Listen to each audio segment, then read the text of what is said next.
Good morning everyone, it's Sharon here from the Inkoids and I'm back to share another colouring demo using the Bold Florals. Today we're going to use the one that you see in front of you, which is Pretty Petunias. And I should mention that in the last video I didn't talk about paper or what kind of inks we use for stamping, so I'm just briefly going to tell you about that so that anybody who's new to this knows the best things to use. So for the paper I always go to Sheena card, which is the best one specifically designed to go with the Spectrum Noir pens. However, if you don't have that, or if you find that the colour of the paper is a little bit too creamy for you and you want a more bright white colour, I find that the stamping card from Crafter's Companion will also work, but it just takes a little bit more blending to work on there, but it works perfectly fine as well, so really your choice. The most important thing is to use the right ink when you're using an alcohol pen. The rule is that you have to use the opposite type of ink to the kind of pen you're using. So in that case it means that we need to use a dye-based kind of ink, so that when the alcohol goes onto the ink it won't blend and make it run. I tend to use Memento ink, and there is also a specific ink pad from Crafter's Companion which is for use with alcohol pens. So either of those will do. What won't work is things like VersaFine or any oil-based ink pads, because what will happen is that the black outline or whatever outline colour you choose will actually smudge. I can go over that again on another video just to make sure that everybody's clear on that.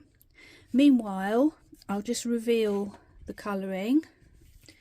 Here we are with Petunias, and I've chosen to do two different colours in the same bunch, which I think looks quite nice.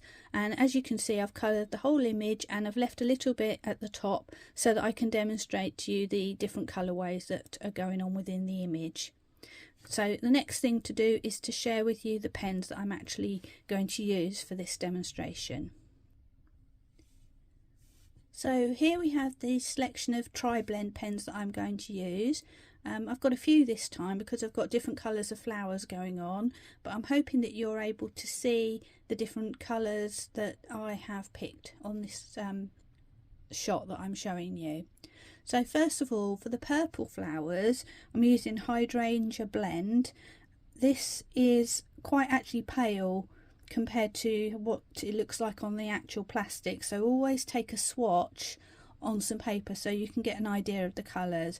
But my basic choice will be to use all three of these to highlight and shade the flowers. However, when I was colouring I thought they didn't quite go dark enough, so I've also picked out the pink violet blend, and I'm just going to use one colour from there, which is the PV4, to add the very deepest shades. Then on to the pink flowers. I've picked the pale pink blend, and from that I'm just going to use the very lightest shade to lay down my basic colour. I am then going on to pale pink shades and using two or sometimes three of the shades to add the depth on that particular flower. The centres I am going to quickly use the Citrus Blend just to create the stamens in the middle. And finally onto the leaves, I'm using dull green blend, but only the very lightest colour to create the highlight part of the leaves. And then I'm using all three shades of the Alpine Green blend to create the rest of the leaf, which gives a very vibrant juicy green colour for these flowers. So that's all of the pens that I'm using. Now we'll get on to some colouring. So here we have a zoomed in version of one of the pink petunias with just a couple of petals left to be coloured in. I'm going to start with my PP1, which comes from the pale pink blend pen, and just like before I'm going to go in and put a bit of colour all over the whole of the petal just to get some colour down, remembering that this is eventually going to be the highlight part because it's the lightest shade that I'm using. So that's that bit done. Next I'm going on to the pale pink shades pen. Sorry, don't know if you can see that. I think I'm zoomed in too far. Pale pink shades, there we go. And I am going to pick the mid shade to start with, which is PP5, and I'm going to add some flicks where I think there'd be shadow. So you can see that these leaves, petals, sorry, are quite crinkly. In real life they have kind of a papery effect, if I remember rightly. So I'm kind of following the lines that Sheena's left to put some darkness in there. I then need to blend that out a little bit, so I'll use the lightest shade, which is PP4, and again I'm just going to flick out, but remembering that I want to leave some of that very pale pink in there as well.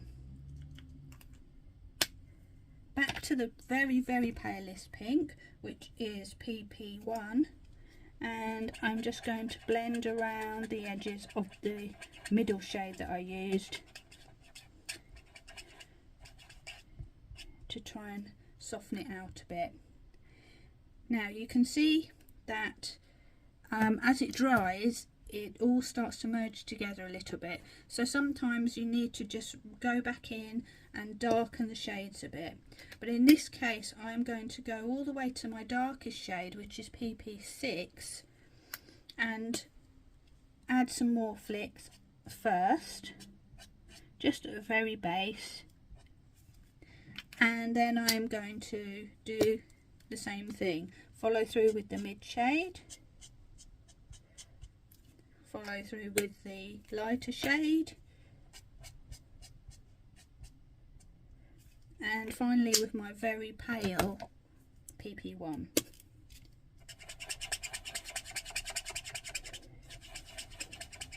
I'm looking at it and thinking I may have gone a little bit far there with my dark shade, but let's see how it dries out, and hopefully we'll start to see the variation coming through. I apologise, I've got the sun coming in and out behind me, so you might see a bit of variation in what's going on here.